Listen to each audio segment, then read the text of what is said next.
What's up guys?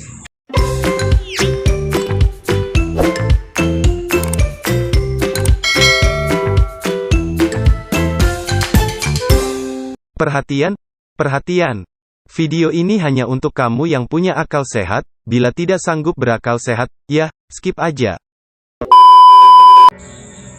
Akhir-akhir ini media pemberitaan ramai dengan upaya pembubaran yang dilakukan oleh warga terhadap jemaat gereja GPI Tulung Bawang Lampung karena alasannya tidak memiliki izin bangunan. Mari kita langsung tonton videonya. Jualan di luar karena di dalam nggak bisa. Gereja kami disegel guys, gereja tangga juga mereka kehujanan ini karena lokasinya kecil, terpaksa bagian di luar tapi hujan deras jadi seperti inilah keadaan. Jadi mereka melakukan peribadatan di luar ya, karena disegel gerejanya, karena disegel oleh warga. Akhirnya mereka melakukan peribadatan di luar gereja. Ada video keduanya. Ini dia, warga sedang cekcok dengan warga jemaat GPI, sedang cekcok dengan warga itu pakai jubah. Ini mungkin mewakili, biar terkesan mewakili umat Islam. Ini video ketiga guys. Kita ini dilindungi negara, kita beribadah. 2 tahun kami pribadi di situ. Dilindungi negara, kita beribadah. Om yang Jangan sama. digobloki kita. Saya tahu itu kan goblok. Ayo. Hampir 2 tahun.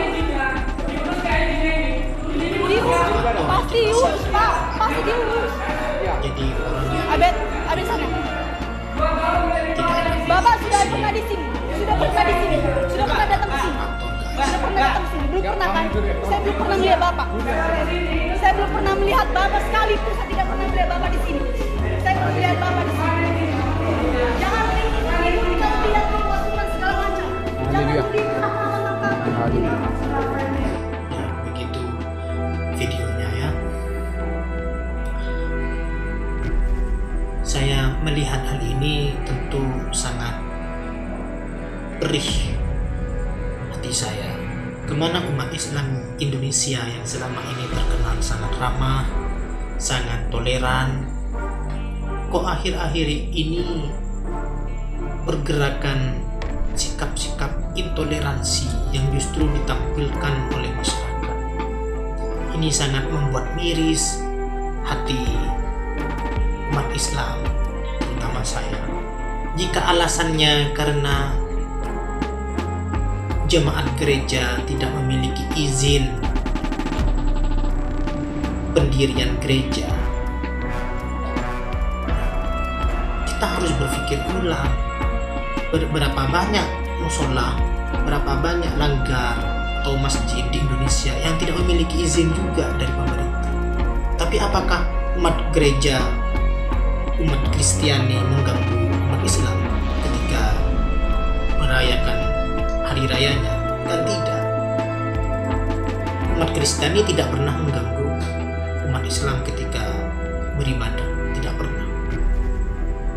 Tapi mengapa ketika umat Kristiani menjalankan peribadatannya, umat Islam terus mengganggu dengan berbagai alasan yang tidak masuk akal sama sekali bagi saya.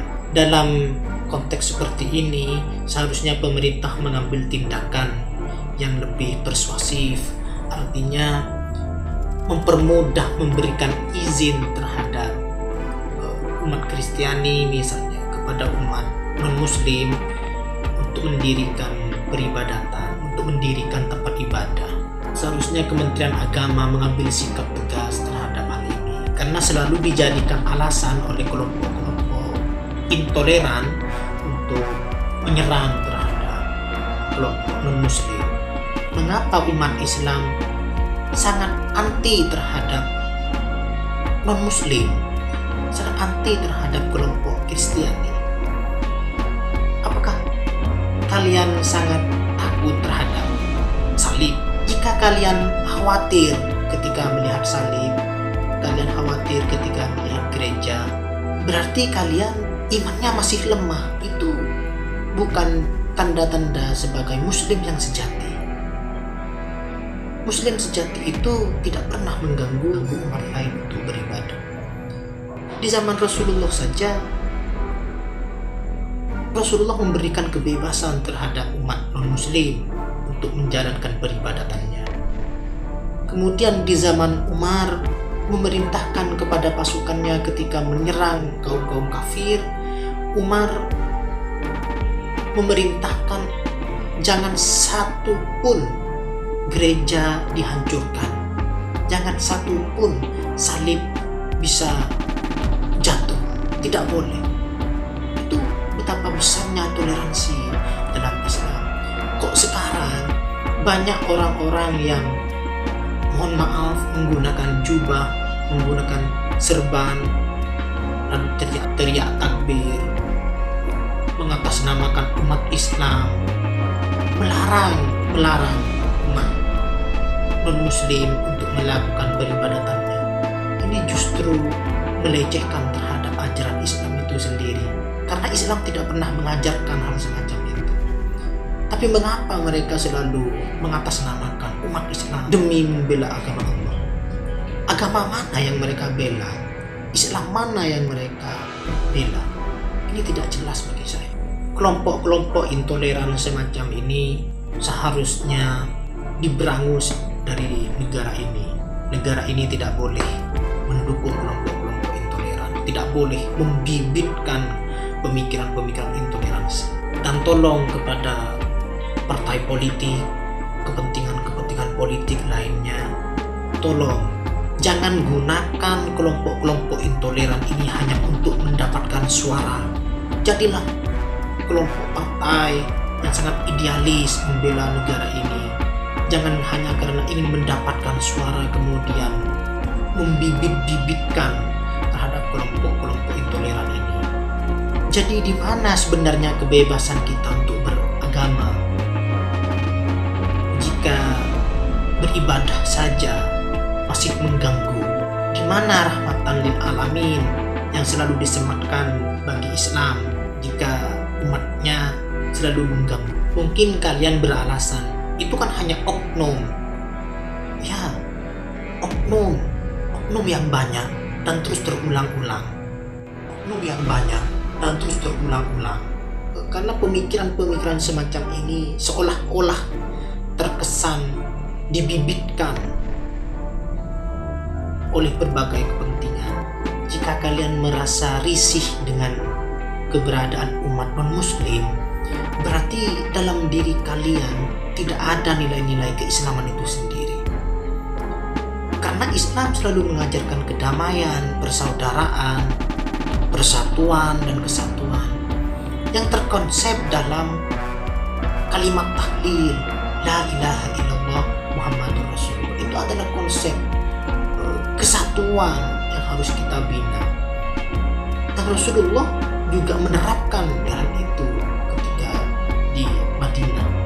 Jadi ketika kalian merasa risih atau merasa terganggu dengan keberadaan umat non-muslim, berarti kalian sebenarnya tidak mengimplementasikan nilai-nilai keislaman dalam kehidupan diri kalian. Ada pula berita bocah yang mencungkil lambang salib di pemakaman. Kok bisa anak-anak melakukan hal semacam itu? Apalagi kalau bukan penanaman sikap intoleransi.